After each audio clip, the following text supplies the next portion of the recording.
Баршаңызға қайырлы күн достар. Бүгін сіздермен жылдам дайындалатын өте дәмді ерекше таңғы ас рецептісімен бөлісемін. Видеоны соңына дейін қараңыздар. Ол үшін бізге осындай қарапайым дайын үйдегі бөлке нан қажет болады. Бөлке нанды алдыменен екіге бөліп аламыз. Содан соң видеода көрсетілгендей етіп нанды ұзынша етіп жұқалап тураймыз. Сіздер өздеріңіздің қалауларыңызша кез келген формада нанды турасаңыздар болады. Дәл менікіндей жасау міндетті емес, бірақ осылай жасасаңыздар жұмыс жасау ыңғайлы болады және сіздердің таңғы астарыңыз әдемі формада піседі.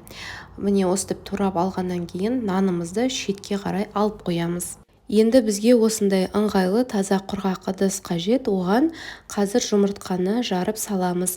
Егер сіздер менікі сияқты бөлке нанның жартысын ғана қолдансаңыздар, сіздерге 2 жұмыртқа жеткілікті болады.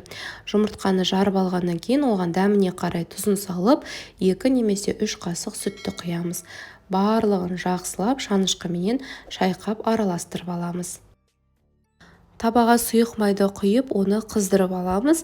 Жұмыртқалы массаны алып, оған жаңағы турап қойған нандарымызды осылай видеода көрсетілгендей етіп аунатып, содан соң қатты етіп қыздырылып тұрған табамызға салып, осылай пісіреміз.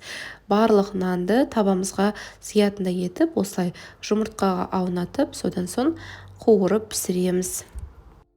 Қажетті ингредиенттерді видеоның соңында описание бөліміне жазамын.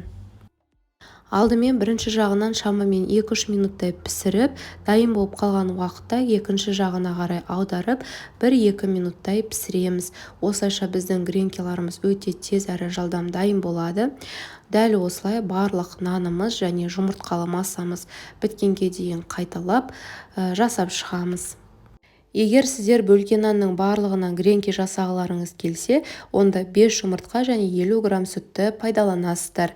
Дәмінде өздеріңіздің қалауларыңызша тұздыны жақсы көрсеңіздер тұзды қосып, тәттіні жақсы көрсеңіздер қантты қосып жасасаңыздар да болады. Және де гренкиға өзіндік ерекше дәм беру үшін оған дәміне қарай сарымсақты шелерін, чеснокты, сырды және ас көкті де қосып дайындауға болады. Олайда өте дәмді шығады. Әрине бұның барлығы өздеріңіздің қалауларыңызша. Ал егер сіздер тұзды түрін жасап көрмеген болсаңыздар, міндетті түрде дәмін көруге кеңес беремін. Себебі бұл өте дәмді болып шығады. Достар, мен осы каналымда апта сайын тұрақты түрде сенімді рецепттермен бөлісемін. Оларды жіберіп алмау үшін каналға тіркеліп, қоңыраушаны баса кетіңіздер. Ал видео сіздерге ұнаса, лайк басуды да ұмытпаңыз. Астарыңыз дәмді болсын.